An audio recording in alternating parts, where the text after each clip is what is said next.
Biere ohne Hopfen, aber es gibt keine Biere ohne Hefe. Das ist unsere Haushefe. Ist auch ursprünglich ein britischer Stamm von der Whitbread Brauerei. Das ist die Hefe, die wir am meisten verwenden. Und da ist ein recht dicker Batzen. Gott sei Dank sieht man keine Stäbchen oder sowas, weil dann hätte man halt Lactobacillen oder irgendeinen anderen Schädling drin. Also im Prinzip gibt es eine Berechnung, wie viel Liter, wie viel Grad Blatt, also wie viel Zucker gelöst ist im Bier, um so und so viele Zellen brauchst du dann, um das aufzuarbeiten.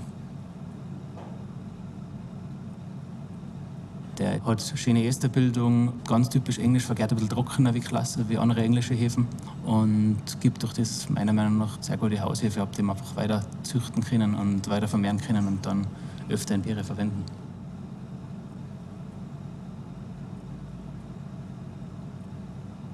Wenn es ums Hefespiel geht, das kennen die Belgier. Speziell die ganzen spontan vergorenen Biere, weil die Hefe ist immer reiner geworden. Also, das heißt, mittlerweile ist sie 100% rein. Ich habe einen Hefestamm, den nehme ich, den vermehre ich immer, wenn ich sauber arbeite, gebe mir ins Bier rein. Und früher war das halt einfach nicht so kontrollierbar auch.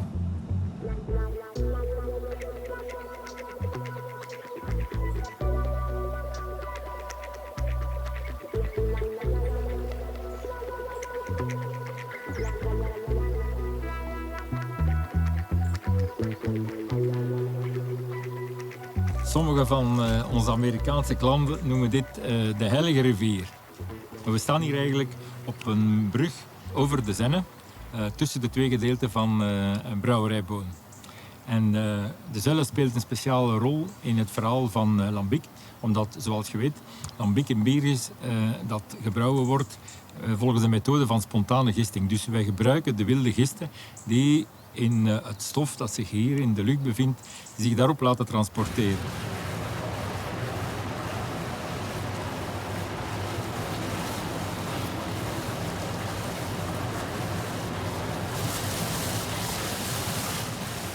Lambic is een zeer bijzonder bier. Het is dus gebonden aan deze streek. En eigenlijk werd het bier vroeger gebrouwen zonder hop. Het was toen eigenlijk een soort witbier. En het is pas vanaf 1320, 1340 dat de brouwers ontdekt hebben dat door het toevoegen van hop en dan grotere hoeveelheden hop, overjaarse hop, ze het bier goed konden bewaren. En zo zijn ze erin geslaagd om een bier te maken dat 1, 2, 3 jaar op houten vaten kon rijpen en dus gemakkelijk kon getransporteerd worden, kon in de zomer gedronken worden. En dat is eigenlijk het concept van Lambic.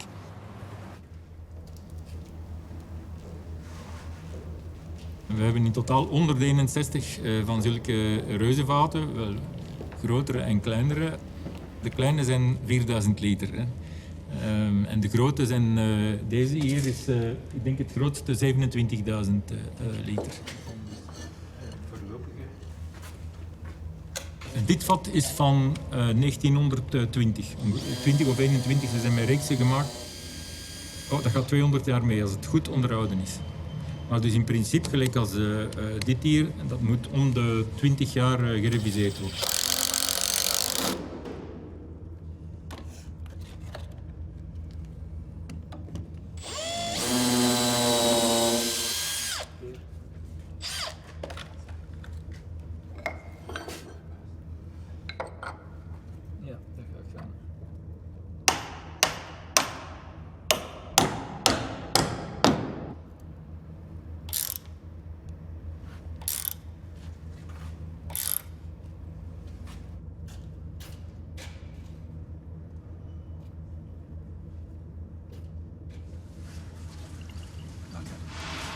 This is the perfect lambic to make a geuze. We could use 60% of this one. But even look at the difference in color, the difference in aroma. It's much clearer. Much More clearer. New England. Yeah. So it's not bright yet, but It's getting there. if it's getting cold now, it will be it will get completely clear here.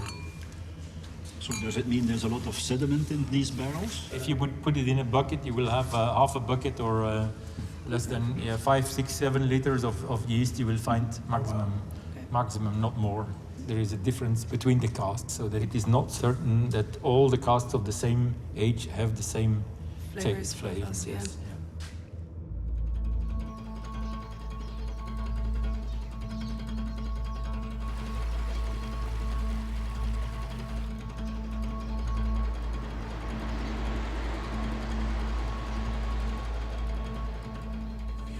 Donc ça, c'est la levure Brettanomyces, la fameuse levure. On rajoute un flacon comme ceci dans chaque tank de garde. Et donc on la rajoute aussi à la mise en bouteille. Donc ça, c'est cultivé ici dans le laboratoire. Donc le résidu qu'on voit dans le fond, ce sont les levures qui descendent. Et on utilise comme milieu de culture le mou qui vient de la salle de brassage. Donc on ajoute une bouteille comme ça pour un tank de 100 hectolitres. Ok. Ça va. Il y avait plus de différence que ça. Ouais. Enfin, c'était le premier brassin aussi. Attends, je vais fermer. Je ne connaissais pas l'Orval avant d'arriver ici. Donc, sachant que j'avais un interview, j'ai goûté ma première Orval à ce moment-là. Et c'est vrai que la première, c'est toujours un peu étonnant parce que à l'époque, c'était une des rares bières très amères. Bon, maintenant, les goûts ont changé. On trouve énormément de bières amères et très houblonnées sur le marché. Mais à l'époque, c'était presque une exception en Belgique de trouver une bière de ce type. Donc la première fois, c'est toujours surprenant. La première, on goûte après une deuxième, on aime ou on n'aime pas en général.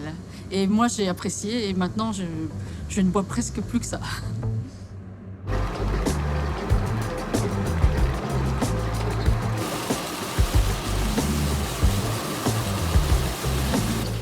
C'est pas le brasseur qui fait la bière, c'est la levure. Le brasseur, il produit du mou qui va être fermenté par la levure en bière.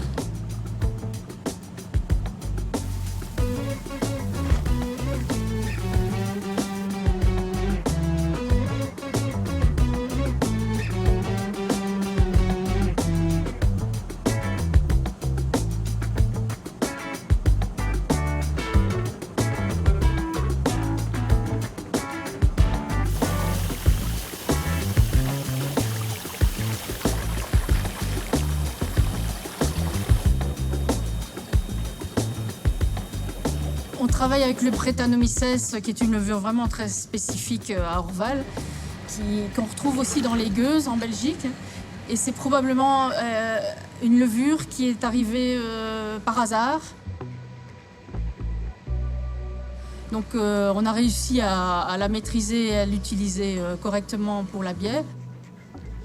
Donc cette levure, elle a la faculté de fermenter tous les sucres, mais même les non fermentescibles. Donc, ce qui fait qu'elle va encore sursaturer la bière, mais elle est beaucoup plus lente pour travailler. Donc c'est pour ça qu'on fait un mix de différentes levures. Celle-là, elle va travailler surtout en bouteille dans l'Orval et elle va contribuer beaucoup au vieillissement de la bière. Donc on va apparaître des arômes différents vers 4, 5 mois, 6 mois en bouteille grâce au Brettanomyces.